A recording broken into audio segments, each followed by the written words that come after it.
आज को जो टॉपिक है हमारा वो है सिंधु घाटी सभ्यता। तो इसमें हम लोग इस सिंधु घाटी सभ्यता को पढ़ेंगे, समझेंगे इसको, और एग्ज़ाम से रिलेवेंट जो चीज़ें होंगी उन्हीं चीज़ों को हम लोग देखेंगे।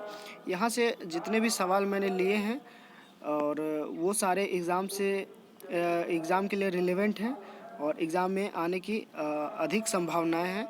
उन्हीं वन लाइनर्स को मैंने यहाँ पे इंक्लूड किया हुआ है, ठीक है। तो इसको हम लोग समझेंगे अभी सिंधु घाटी सभ्यता क्या थी, और इसके बारे में फिर सवाल भी देखेंगे कि एग्ज़ाम में किस तरह के सवाल बनते हैं, ठीक है। तो चलिए शुरू करते हैं। तो सिंधु घाटी सभ्यता को समझते हैं कि इसकी जो मुख्य विशेषता क्या थी सिंधु घाटी सभ्यता की। तो सबसे पहली बात कि ये सिंधु जो घाटी सभ्यता है वो सिंधु नदी के किनारे जो सारी ये जगह स्थान थे वो सारे सिंधु नदी के किनारे स्थित थे, इसलिए इसका नाम सिंधु घाटी सभ्यता पड़ा। सबसे पहला इसे हड़प्पा सभ्यता भी कहा जाता है। इसे हड़प्पा सभ्यता भी कहा जाता है क्योंकि ये सबसे पहला जो स्थान खोजा गया था वो हड़प्पा सभ्यता का, ठीक है। तो ये दो सवाल आते हैं कि इसे सिंधु घाटी सभ्यता क्यों कहा जाता है, हड़प्पा सभ्यता इसे क्यों कहा जाता है कि सबसे पहला स्थान हड़प्पा की खोज की गई थी, 1921 में किया गया था, दयाराम शाहिनी ने किया था।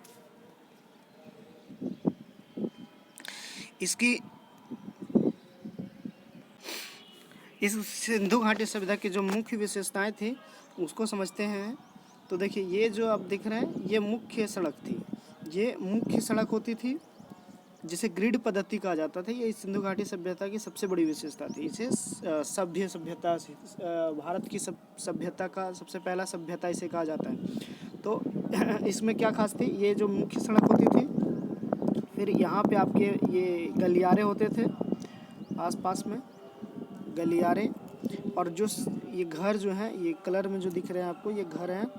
तो यहाँ जो घर होते थे इसके और इसके दरवाजे, जो घर थे उसके दरवाजे जो थे वो मुख्य सड़क पे ना होकर खुल करके इसके दरवाजे गलियारों में खुलते थे, ठीक है। ये जितने भी थे यहाँ पे गलियारों में इसके सारे दरवाजे खुलते थे। इस सिंधु घाटी सभ्यता की ये प्रमुख विशेषता रही थी, ठीक है। चलिए देखते हैं हम इसके सवालों का। इसके जो एरिया की क्षेत्र की बात किया जाए तो उत्तर में जो उत्तर एरिया था, उत्तर में ये मांडा स्थान है, दक्षिण में दैमाबाद है, और मांडू उत्तर में जम्मू कश्मीर में ये चिनाब नदी के तट पर स्थित है। आलमगीरपुर पूर्वी क्षेत्र है जो हिंडन नदी के किनारे स्थित है, मेरठ में, यूपी में मेरठ पड़ता है वहाँ पे है, और दैमाबाद हैदराबाद में है। सुकांगडोर जो दास नदी के किनारे बलूचिस्तान में स्थित है। तो ये इसके क्षेत्र हो गए। आगे चलते हैं। ये देखिए यहाँ पे आपका सबसे मुख्य रूप से इससे सवाल बन जाते हैं, मोहनजोदड़ो, ठीक है। ये जो है वो सिंधु नदी के किनारे स्थित है। मोहनजोदड़ो पूछता है किस नदी के किनारे स्थित है, तो सिंधु नदी के किनारे स्थित है। ये लड़काना जो जिला है पाकिस्तान का, वहाँ पे स्थित है। राखालदास बनर्जी ने 1922 में इसकी खोज की थी, 1922 में इसकी खोज की गई थी, ठीक है। दूसरा है हड़प्पा सभ्यता। हड़प्पा सभ्यता जो रावी नदी के तट पर स्थित है, ये पाकिस्तान में है। राखालदास बनर्जी ने इसकी खोज 1921 में खोज किया था। मोहनजोदड़ो को मृतकों का टीला भी कहा जाता है, मृतकों का टीला कहा जाता है। आगे चलते हैं।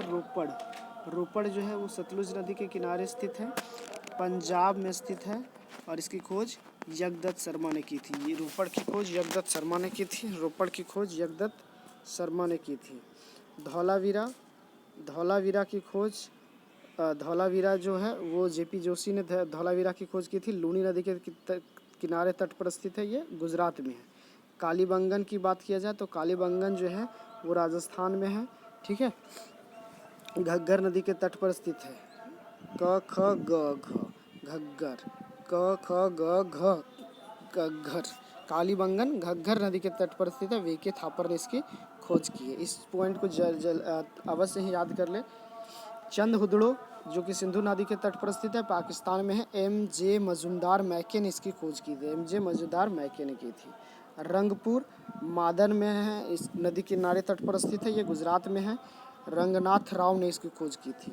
वनवाली की बात किया जाए तो ये रंगोई नदी के तट पर स्थित है, हरियाणा में स्थित है, और ये रविंद्र सिंह बिष्ट ने इसकी खोज की है। आगे चलते हैं। सिंधु घाटी की सभ्यता थी ये वोस्टोफेडोन सभ्यता थी, यानी भाव चित्रात्मक ये थी, यानी इसकी भाषा जो है वो पढ़ी नहीं गई है, ये चित्रात्मक भाषा थी, तो इसको पढ़ा नहीं गया है साइंटिस्टों के द्वारा। अब आते हैं मुख्य फसल की बात करते हैं, तो गेहूं और जौ यहाँ जो थी वो मुख्य फसल थी, और मिठास के लिए शहद का इस्तेमाल यहाँ पे किया जाता था। ठीक है, गेहूं की खोज 3 भागों में बटा हुआ था धौलावीरा, 3 भागों में धौलावीरा बांटा हुआ था। 3 भाग का मतलब होता है ये जो एरिया होते थे ये बटे हुए रहते थे, ऐसा ये बड़ा वाला होता था, ये छोटा वाला क्षेत्र होता था, इसको कहा जाता था सिटाडेल यानी कि बड़ा वाला क्षेत्र, और ये निचला स्थान यानी कि ये निचला स्थान होता था, और ये पूर्वी क्षेत्र में होता था निचला स्थान, पूर्वी क्षेत्र में होता था निचला स्थान, और ये होता था इसको सिटाडेल और इंग्लिश में कहा जाता था।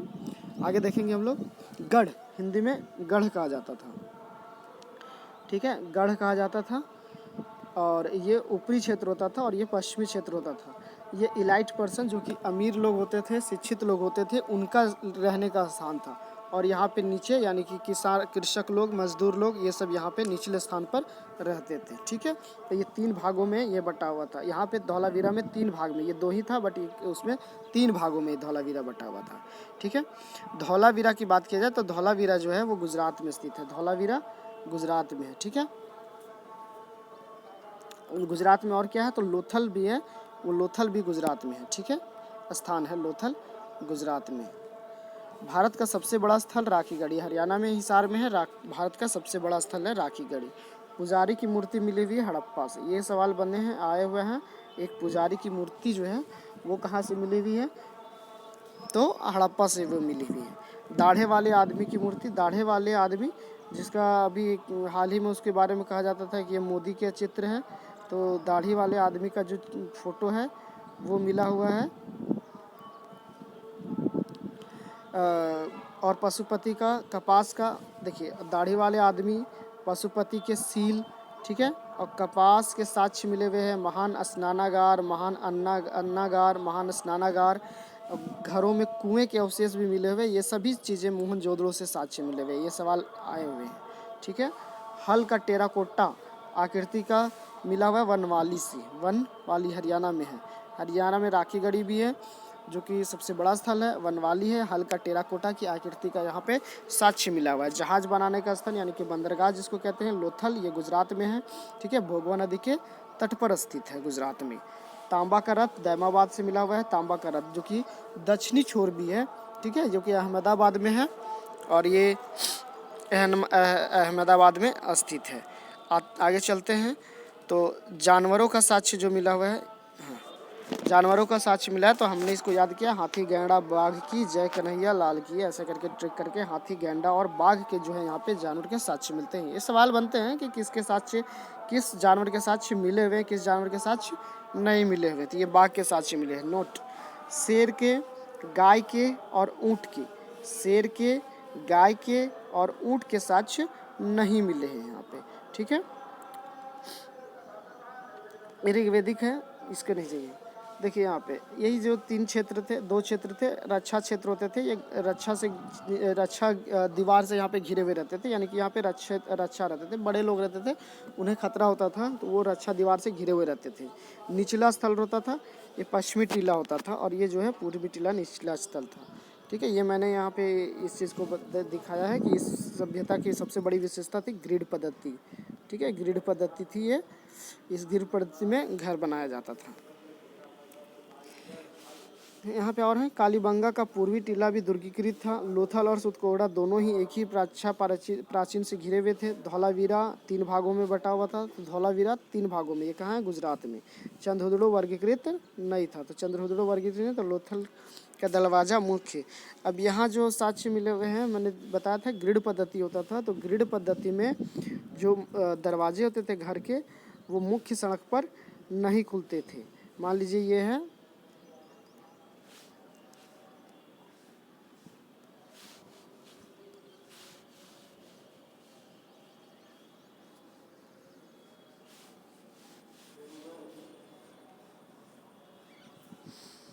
तो लोथल की बात किया जाए तो लोथल में जो थे वो दरवाजे तो मुख्य सड़क पे खुल जाते थे,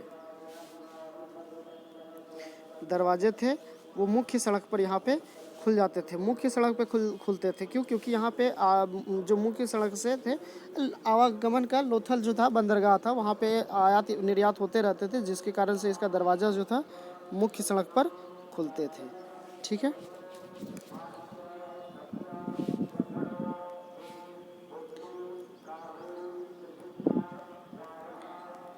तो ये सिंधु घाटी सभ्यता का टॉपिक यहाँ पे समाप्त हो जाता है। ठीक है।